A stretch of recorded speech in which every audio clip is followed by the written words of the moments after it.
Welcome everybody, this is the Social Business Hangout. My name is Robert Lavigne, and this week we're going to be talking about tattoos. And we're actually going to do something a little different this time. We're actually going to do a tattoo while talking about tattoos, but more on that later in the episode. But first of all, we are at Distinctive Art Studios, if I got it correctly. That's correct. Okay, and with me today is? Kevin Polanski.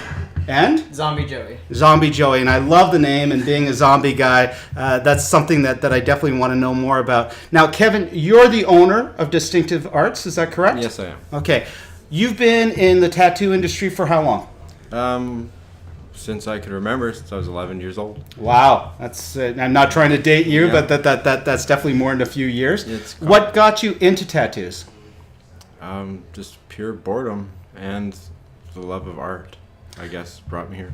Did you do work, obviously, I'm guessing here, but I'm assuming you would have done artwork prior to getting into the inking, like watercoloring or anything like that, or did you go straight into to tattoos? I was pretty much artistic in every one of my jobs that I've had. Floor covering in schools, installing linoleum in the kindergarten classrooms and stuff like that, with designs on them. And I pretty much brought it everywhere with me. So why shifting to the tattoo industry? Obviously, as you said, you are artistic, creative by default. What was the draw to the concept of inking someone's skin? Pretty much just the love of it. I never got bored of it. I would tattoo people when I got home from work. I'd tattoo people before I left to work, and pretty much just dropped the day job. Did you used to work for a different company and then eventually started your own, or were you pretty much your own guy from day one? I've worked at several different establishments around Ontario and Alberta.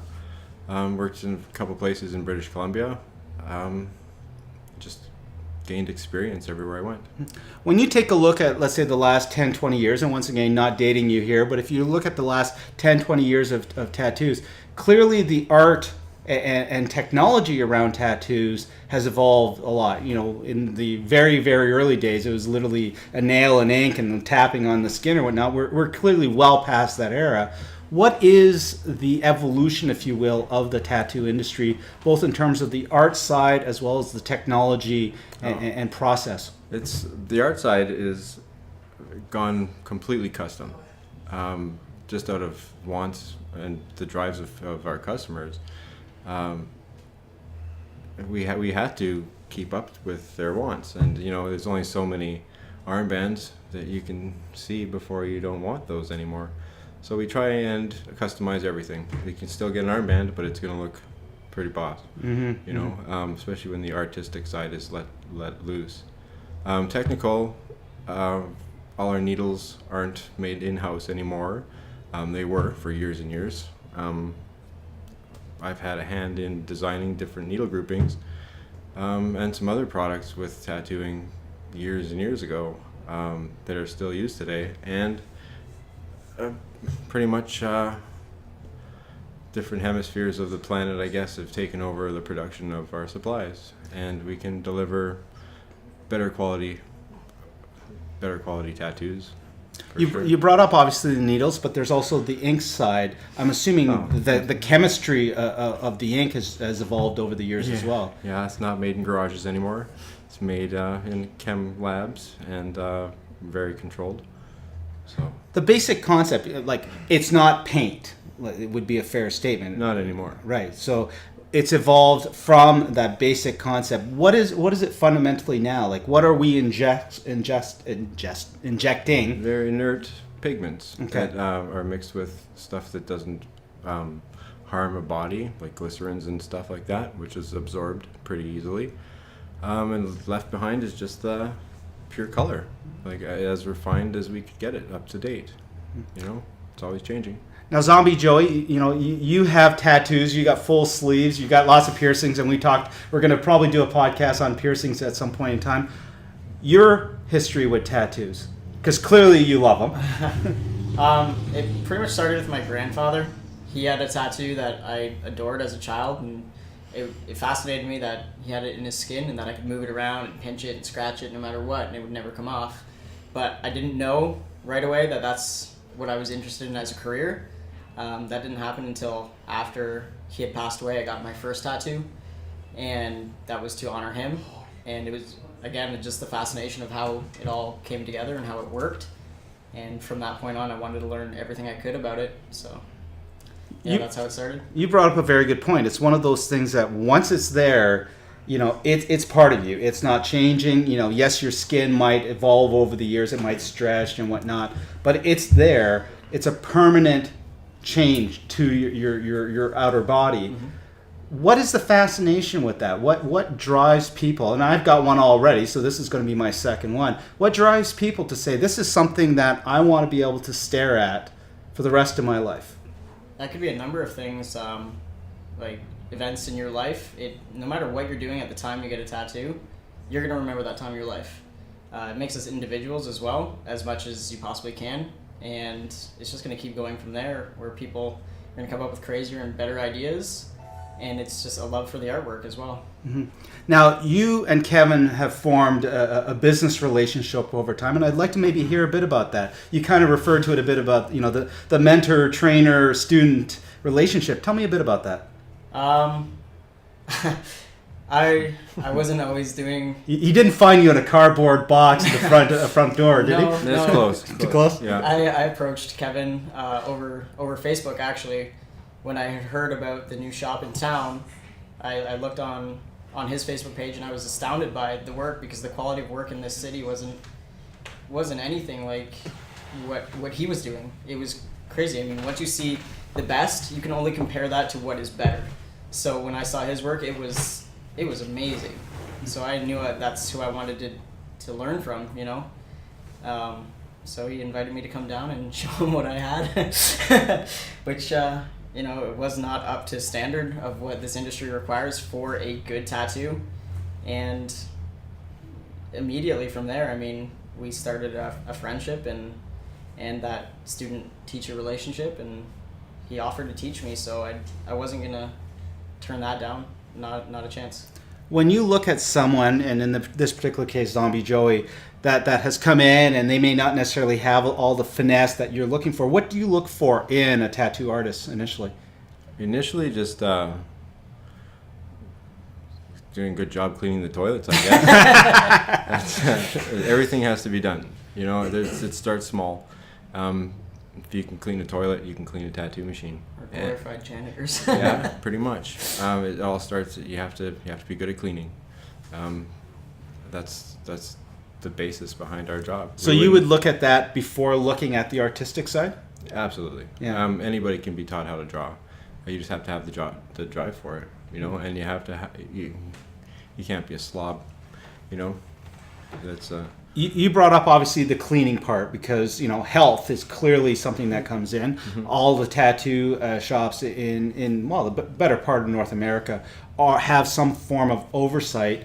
What's involved in the health side of the industry? What could be the downside? And the answer is obvious, but I'd like to hear it from you. There's clearly bad examples out there over the years of tattoo shops gone bad. Yeah, it's just neglect inside the doors. Outside the doors, it could be a whole bunch of things like SARS, let's say. There was not very many people getting tattoos during SARS and flesh-eating disease scares and stuff like that. Which technically, if everything is at proper levels of cleanliness, that shouldn't matter. And that's kind of what we try and uphold every day. We start work a lot earlier than we open. We're not open very long because there's a lot to do when we're done. So that's the reason behind our hours also. Mm-hmm. Is and we have to have gotten a lot of rest the night before mm-hmm. to deliver. Well, you brought up a very good point. Some tattoos, like mine's going to be like a 10-minute tattoo, but there's tattoos that are multi-sittings. Mm-hmm. Longest tattoo you've done, Zombie Joe? Probably about 7 hours, but that includes breaks. So, yeah. Total maybe. That one would have took me 10 minutes to do. Yeah. And to your point, you have to be fully rested, because mm-hmm. You make a mistake, it's a permanent mistake. Now I'm sure there's ways of dealing with a slip or something like that, and there's probably some hidden secrets there that I won't get into. But someone's entrusting you. We've seen those bad pictures of tattoos, and there's one famous one that made the internet where something like 15 years later, another tattoo artist saying, I'm going to redo that one for you, and there was a before and after. You've shown me one of your first tattoos, and it's you joke about it because compared to the other ones, it's fairly crude. It is something that needs your entire focus during that period of time. There's a million things going on at the same time, and being able to converse and whatnot while you're tattooing is definitely a skill. Mm-hmm. Well, and to your point, when we decided to do this, it's like, we're going to be doing the tattoo. Are you okay talking at the same time? And hopefully the answer is going to be, Well, I might answer a totally different question. I might answer the question you asked before. You brought up Facebook, and this is the social business hangout, so I do have to talk about social media. It is very much a visual art form. Websites obviously came about, and that's where people started showing their artwork, your portfolios. But when Facebook came around, and you've got a decent amount of followers for this city, your thoughts on Facebook or the Pinterest or that type of world when it comes to the tattoos, or is it no different than a website? What's the difference in your mind between taking your website and having a portfolio versus having a constant stream of work that you've done? And either one of you, feel free. Facebook, I don't know. It can be both positive and negative on there. And I mean, that's pretty much for anything. It just extend your reach to a different crowd of people. So I personally think that you see what other artists are doing in real time, and it pushes you to keep up. You can dig something out of the internet that's been done 100 years ago, and it's still cool. There's just people throwing their different flares into these things, and you get to see that immediately. So like Instagram, for example, you can watch little videos of people freaking out and getting their tattoo, and that's nothing compared to how happy they are when it's done. It's very timeless of a thing to be doing, and to have people seeing your work and commenting on it and patting you on the back and stuff, and it kind of drives you to do better the next day, because somebody tomorrow is going to find out how to do something that we've been trying to do for years, and when it happens, we'll all know, and then we can pursue our technique and to bring that into what we do. Is there some concern that in the old days you might not necessarily have your, let's say, trade secrets, for lack, I'm doing that with quotation marks, being seen by your competitors? Now, like I said, we did a tattoo yesterday for what we did the podcast last week, and Jamie Stevens is in the audience, and last week we did talk about the Brantford Comedy Festival, and we did actually have the winner of the contest get a Brantford Comedy Festival tattoo, and literally as the tattoo was being done, the entire city of Brantford was seeing it. That's because right. You had 3-4 people in the room with their internet phones sharing it. And to a point where it's like, I didn't know it was happening. Next thing you know, I come in at the end of it and even more photos. So it's very much real time, but is there something there also where you might not want to have your competitors see what you're doing? Yeah. Just in case somebody brings your ideas or somebody else's unique ideas into another place, and find somebody there who's really doesn't have very good morals, it would copy something that somebody else already has that's unique and that's only for them supposed to be. That's the only downside really of Facebook and whatnot, is I have stacks and stacks of pages that people bring in of the same tattoo already done on somebody else. The little curly one with the flowers on the ribs, for example. I wish I had a nickel for every time someone brought me that picture in. Could definitely use that as reference and a good idea of something that you would like to get, and draw from it, make it fit you, put your own little spin on it. You brought up a very good point, because using that example of yesterday, and yes, that is a plug to Jamie, Jamie gave you basically just the logo, but the final tattoo is considerably more than the logo. Where does the person coming in the door saying, I want a tattoo of X, like in the one we're about to do, I literally walked in, here's the printout, stencil it, do what you will. Where does it go from creative licenses to doing it as the client came? Where does your artistry come in? How much freedom do the clients give you to elaborate on their concept? Well, bottom line is once you get the budget you're working in out of the way, that kind of determines the amount of freedom that you're going to be able to express. It's sometimes hard to work miracles, for not very much input. It's the old flash designs that used to have the price tags on them. It was based on the amount of time it would have taken. If you start throwing different colors in that don't necessarily blend well, you're adding time. Everything adds time. Time equals money nowadays, 2013. And yeah, that's basically how it is now. If you don't have an idea of what you want, the designing process could drag out also for up to an hour or two, just sitting, figuring out what it's going to be. But that's, really not relevant when you leave. The only thing that matters when you leave is what you have. And how you get there really doesn't matter so much when you're done. You brought up the when you leave. So you have examples of people that may have had a tattoo done by a competitor or out of town, or it's an old tattoo or not.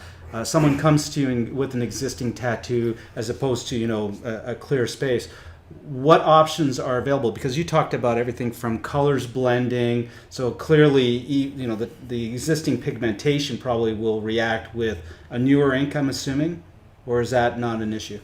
That's really, really genius of you to say something like that, because actually different inks will react with each other, and if you're causing a reaction underneath your skin, then well, have fun. Yeah. that kind of brings up the entire reaction. What are the potential, like, what do you check with an individual before he gets a tattoo to make sure that they don't have, you know, a reaction to the ink or to the needles? And I'm not necessarily talking about the health side, but just, you know, everybody's skin is different for the roundabout way, and either one. Yeah, that's something that your experience comes into play with that. You just have to see the kind of artwork that they have. If you're worrying about anything, don't touch your existing tattoos until you've experienced something from that artist, you know, on his own, on something fresh. You can add things into your other ones later on. You can go into it slowly, covering it up. There's certain things that I know won't cause reactions ever. There's certain things that I would be very weary of doing. So we kind of stay away from that. So it's not just the creative, you know, the fact that there's existing tattoos in place. You need to look at it more from, you know, as you say, it's not just a matter of I can just tattoo over that. It's considerably more. Would you potentially, you kind of hinted at, start the process where you tattoo around it to embellish the existing thing before you get into it? Or would you try not to even talk about the existing tattoo before, as Kevin Really pointed depends out? on the design. Yeah. The risk is so small of having an issue that you can probably just go right over anything you want to without having a problem. If you have ever had a problem with a tattoo, like red, for example, then just stay away from red or any red derivatives, and you're going to be fine. Mm-hmm. So you've kind of hinted at it right there. Different colors obviously have different potential reactions as well. Mm-hmm. There's, like, red reaction can happen 1 in 50 to 75,000 people. It's just a risk that you're willing to take, you know? Is there something specific about that color? Because I've also heard that red is also the hardest color to you know, do laser tattoo removals or something like that on. There's something about that red that seems to make it stand out. Well, it's very bright. The brighter the color is, the more laser it'll reflect, I guess. Yellow, greens, and stuff like that tend to reflect a little bit more, therefore not absorbing the laser light and breaking the pigments up. So we're at the mark, and now what we're going to do is try to do something that has not been done by me before, which is not only have someone do a tattoo while talking, but also try to interview the person while having the tattoo done. So we're going to take a small break. We're going to set up things, make sure everything's nice and clean, and we'll go from there. Thank you. This should be fun. It should be.